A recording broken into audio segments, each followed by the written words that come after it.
Hello there. Welcome to the Doctor's Library. My name is Quentin and I shall be your host this time. If you haven't seen our introductory video that we posted 2 weeks ago, then go check that out now. There are a couple of changes though. Instead of 50 pages, we changed it to one part. And this book has made up of multiple parts. The reason for the change was because the Kindle version that I have and the actual book version that's out there are two different things when it comes to 50 pages. So we decided that it would just be better to do one whole part and save everybody else confusion. So if you've not read up to that part and you would like to without any spoilers, please pause now so that there are no spoilers. Book Thief. Definitely an interesting book. I like it so far. It's the first time I've read it. So let's start off with the prologue. It's called Death and Chocolate, and basically the book revolves around the book thief, as obvious by the title, but it's not just her, it's also a soul stealer who is following her and narrating her life. First thing I noticed right away was that he was definitely infatuated with colors. I mean, the first line of the entire book is, "First the colors," and that's after the chapter name. First time the Soul Stealer met Liza, he was met with a bunch of colors, but he stuck with three. Three colors that he recognizes the most that represent the book thief. These are the three colors: red, marked by a red slash, white, marked with a swastika, and black with a black circle. Why they would have those symbols next to them, I don't know, besides the swastika, because this book is taking place around World War II. So the book starts with getting an understanding of who this narrator is and what exactly kind of being he is. We begin with a train ride that goes horribly wrong. The book thief, known as Liesl Memminger, her brother dies on the train, and it is described as an immense spurt of coughing, almost an inspired spurt, and soon after nothing. That second sentence, almost an inspired spurt. It's an interesting line to use. I don't know what exactly that means, like it was either predestined or somebody made him cough and die. I don't know yet. But it's just an interesting tidbit I happen to find. But they're on the train heading to Liesl and her brother's new foster family with their mother, who did not want them anymore, who wanted them to have a better life without her. So she has constantly taken them to foster families. The reason behind this, actually, is because Liesl's mother kept getting sick and she couldn't pay the bills, and she didn't have enough money for the kids to be fed or to have a proper home or education or anything like that. So she felt it was better for them to live better lives away from her than to be with her and be constantly starving and worrying about their mother. Now at this point in the train ride, Liesl just noticed that her brother is dead. However, the reason behind this, actually, is because Liesl's mother kept getting sick and she couldn't pay the bills, and she didn't have enough money for the kids to be fed or to have a proper home or education or anything like that. So she felt it was better for them to live better lives away from her than to be with her and be constantly starving and worrying about their mother. But so far, I think this is one of the saddest points in the book so far, especially at part 1.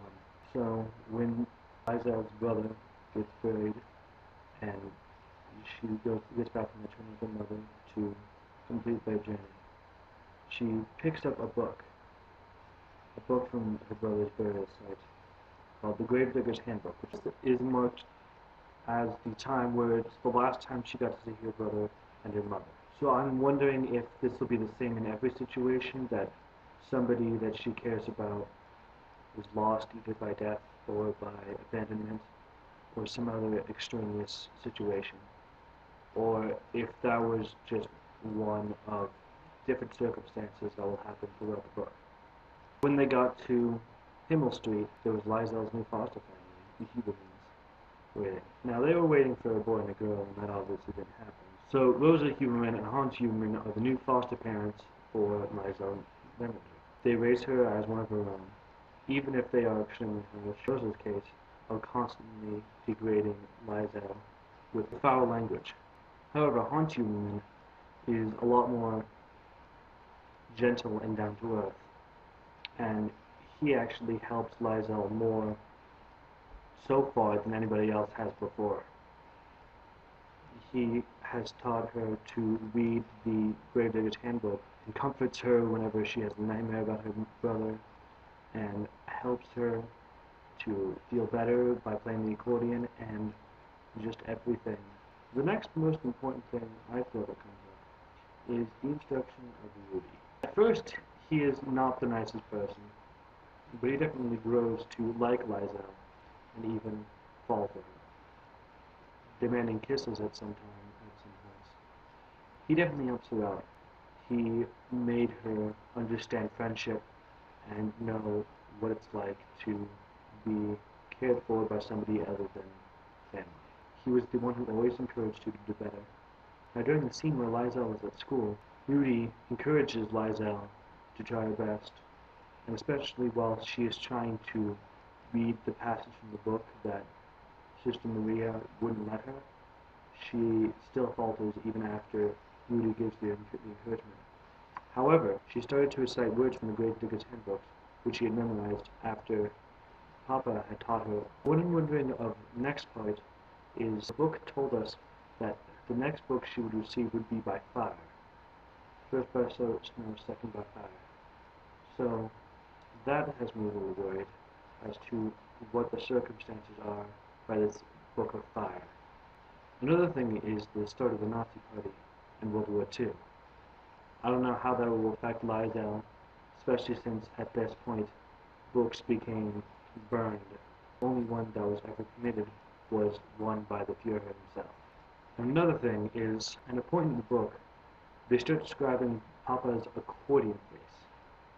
I don't know exactly what this means. It could be like a worried poker face, like I'm worried but I'm not going to show it, and it's just going to be, I'm just going to try and hide what's going on right now. But we might learn more about that later, especially since we know the outcome of the war. It was definitely not pretty, and Hans definitely just wants to keep his family safe and wants to keep Lysel and Rosa out of harm's way, if at all possible. But I do know a good thing is that Hans does not die. He lives through this war, as told to us told to us early in the book by the narrator himself. So that's good.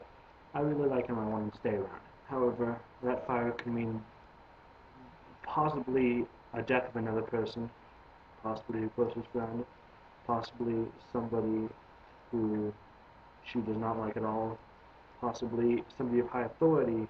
Either way, we'll be seeing our next book here soon, and we'll be seeing a new video here soon as well. Next week we'll be talking about part 2. Till then, guys, peace out.